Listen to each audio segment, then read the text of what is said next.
وی کوم انسان چې لوسه څنګه ګوري لمونځ کیږي او کنه کیږي یو د مانځه خبره ده او بل د تصویر کتلو مونږ خو انسان کیږي په هغه وخت کې نه کیږي چې کله به تور مثال دغه په بدن باندې ګندګي کم شرعي چې قرآن او سنت ذکر کړی دي لیکن خبره دا ده چې سړی پر دې زنانه له وګوري دی غي څومره نقصان دی او وی تصویر له وګوري دی څومره نقصان دی رسول الله فرمایي عليه الصلاه والسلام پر دې زنانه له کتل ودا د انسان په دې سړی کې وغشه لګیدلی دي شیخ الاسلام ابن قیم فرمایي الجواب الکافی کې چې کله انسان پر دې زنانه له وګوري د په سړی کې سل مرزونه پیدا کیږي یو دا چې د شیو نوجوان او لوند به الله پیدا کړي چې د خور او لور په دقه شان نظر باندې وګوري دا قرآنی فیصله ده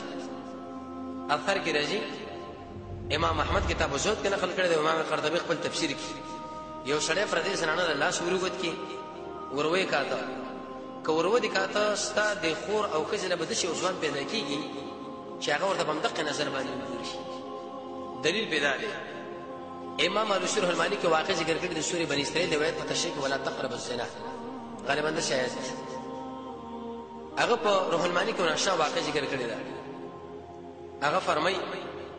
وی چې کله دی آیات له شړې راوري شیدو په قران باندې تجربه وکړه د جرزه په تجربه کوم خو شړې ویلې چې دی آیات کې الله دې فرمایي چې ګوره ولا تقرب الزنا زنا نه ونځي کېږي مودا ګوره سخت انجام دري او دا دغه ولوروا ډېر په جواراتو باندې ملونه کړه دیو سړی زنانه لېوري ودا په بازار کې ګرځوا چې کله په بازار کې ګرځول چې چا په نظر باندې پریوتونو هر سړي خپل نظر خطه ساتو خود بادشاہ دی کور لا چې کله دا زنانه د لوري دردنه نکیږي یو ځوان ورته مخې له ودرې دوی ودرېګا غاړه ته واخصه د یو طرف او بل طرف خپل کړ د بډې کده چې د ځوان زنانه سره په سفر باندې وته وا بچا ورنه پښتنه وکړه چې صورت حال وی چې چا به کتل ارسړي به نظر کته اچو سیوا د یو ځوان نه چې کله مار دنه کوله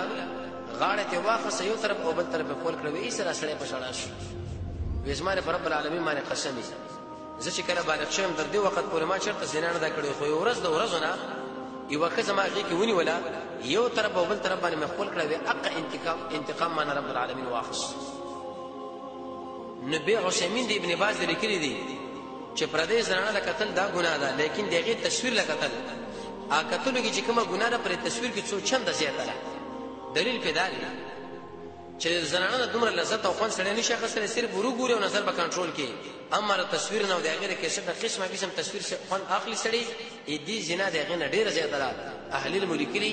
وې کسړې پروژه کې دې تصویر له وګوري او نظر ته واپس وې سړي روزم برباد دا سړي په زنا کې واقع دي دا سره د وسته مو بچي د درس ورسره کې دې شله معاف کی او موږ کولونه کول هغه ځان نه مسله خو سره همیشه زنا کوي ابن قیم رحمه الله فرمایي چې یو بل سړي باندې الله فقر راولي ابن قیم فرمایي یو دا سړي به الله ړون کړون او ابن قیم خطرناک خبره دا بیان کړي د شي سړي چې کله مړکیږي الله مرتد یعنی زندق د دنیا نه بوسي رسول الله فرمایي زناکار چې کله زنا کوي الله په ایمان نه پاتې دا به ځان خبر نه چې مرتکب د ګناه کبیره کافر دی او کنه دی لیکن چې کم سړی همیشه د تصویرانو لګوري او زنا کې واقع وي دا آیات ساده د سړی به بی ایمان د دنیا نزيد رسول الله د حدیث څخه معلومیږي نو توبه استغفار کوي